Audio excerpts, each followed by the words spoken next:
Before I share this, I need to take a breath, because what happened to me over the past 8 months changed everything I thought I knew about family, loyalty, and what it means to truly earn something. My name is Ethan. I'm 32 years old. I work, or I used to work, as a structural engineer at a mid-sized firm in Charlotte, North Carolina. I drive a used Civic. I meal prep on Sundays. I call my grandmother every Saturday morning without fail. Or I did. Until she was gone. My grandmother, Margaret Calloway, built a textile manufacturing company from a single sewing machine in her garage in 1974. By the time I was born, Calloway Fabrics had grown into a regional supplier with contracts across the Southeast.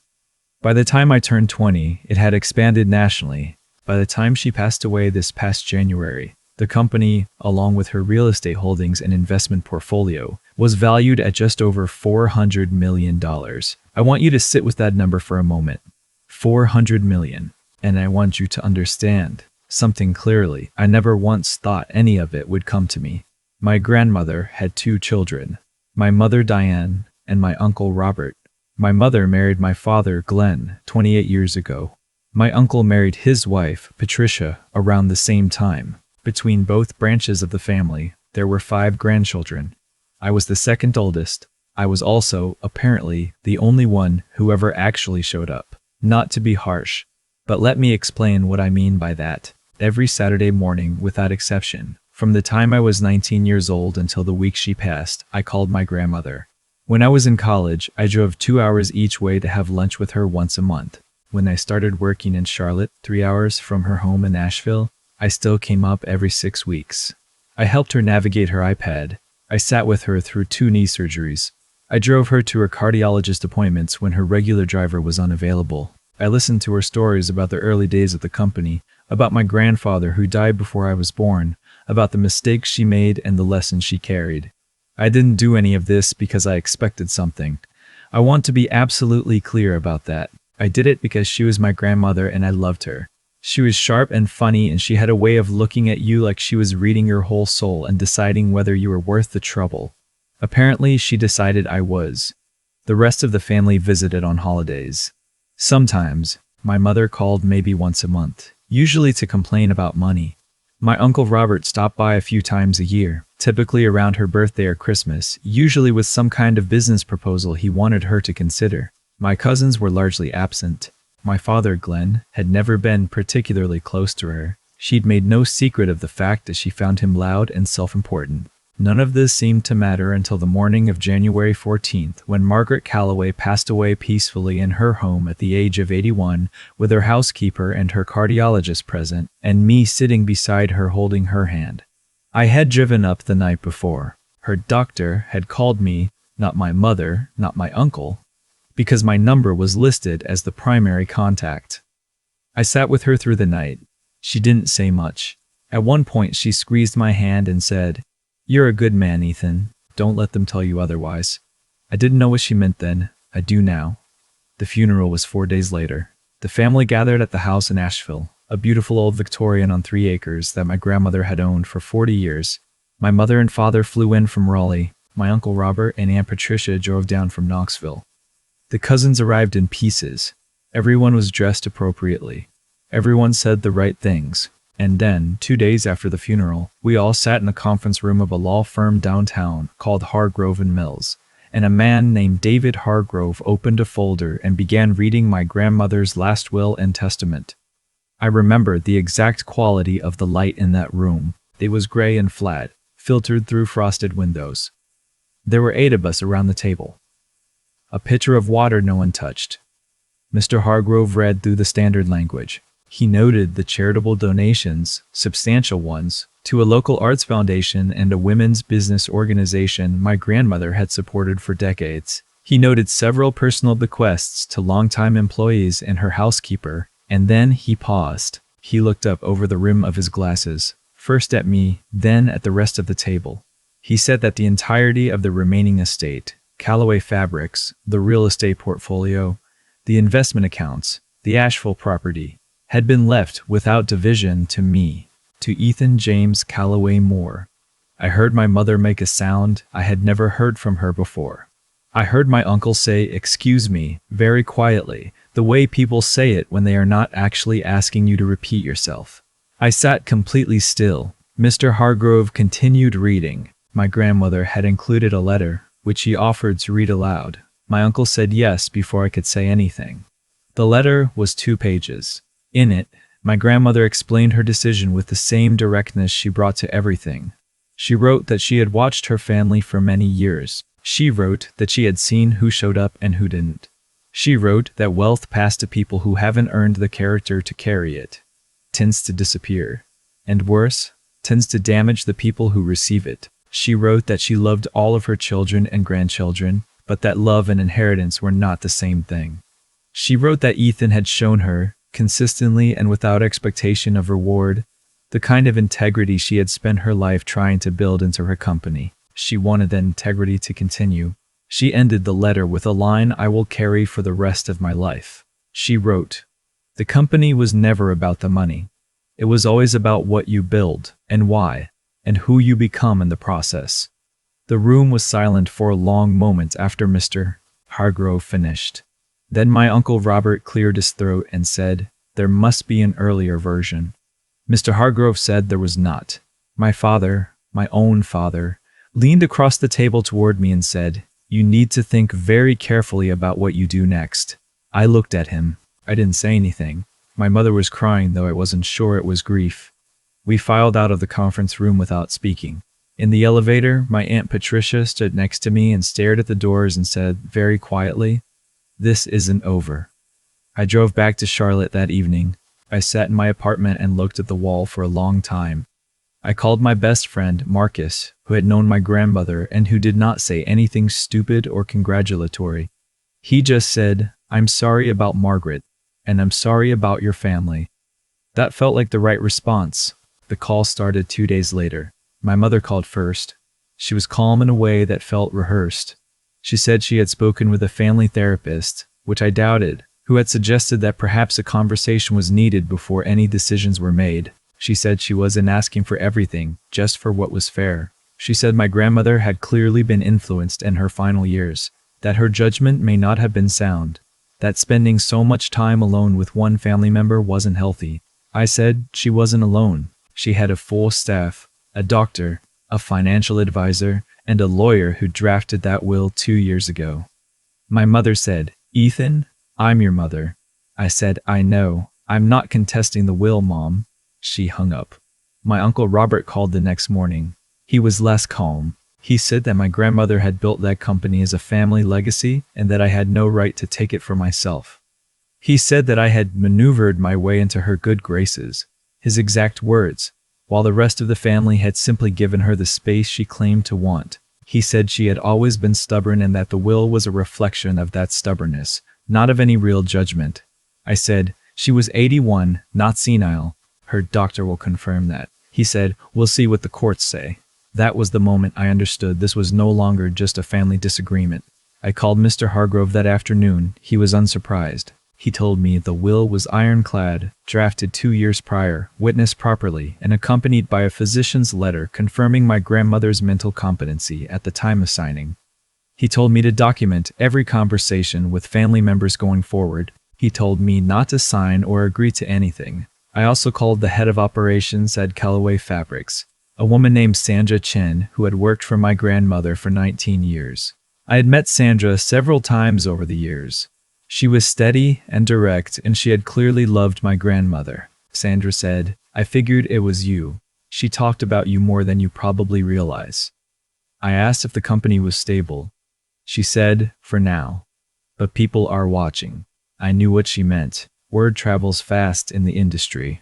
If the air looked uncertain, or if a legal challenge created instability, suppliers and clients would start looking elsewhere. I told Sandra I would be in Asheville by the end of the week. I gave notice at my firm the following Monday. My manager was disappointed but gracious. He shook my hand and said, "You were one of the best we had. Go make something of yourself up there." I moved into my grandmother's house. My house, technically, though that word still sat wrong in my chest, on a Thursday in late January. The housekeeper, a kind woman named Iris who had worked for my grandmother for 11 years, showed me where everything was, with the careful efficiency of someone who was still grieving and still working and doing both at once. That night, I sat in my grandmother's study, at her desk, under the lamp she'd had for 30 years, and I felt the full weight of what had been placed in my hands.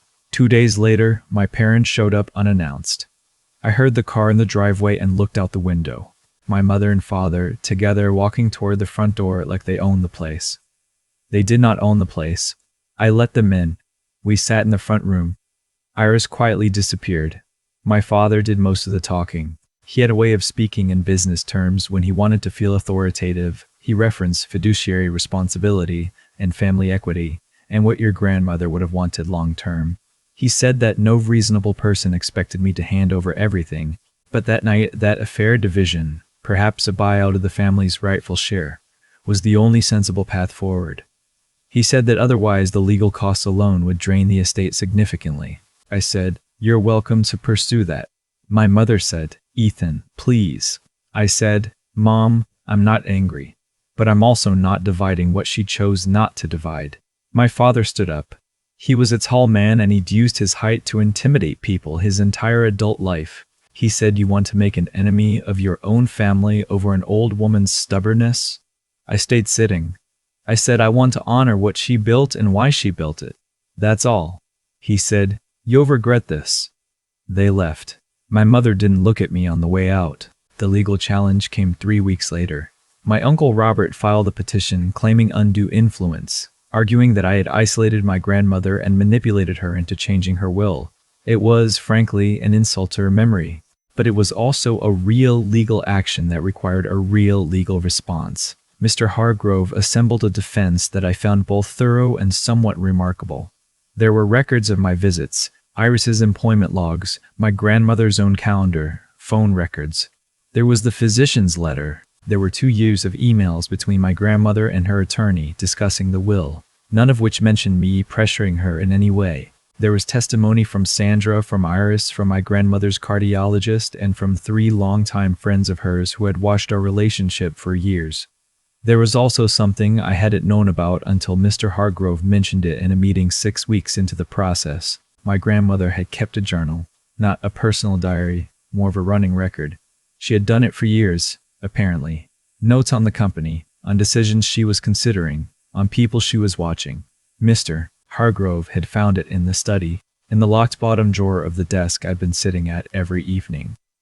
He read me a passage from it dated 14 months before she passed. She had written about a conversation with my Uncle Robert, in which he had asked her to redirect a portion of the company's profits into an investment vehicle he was involved with.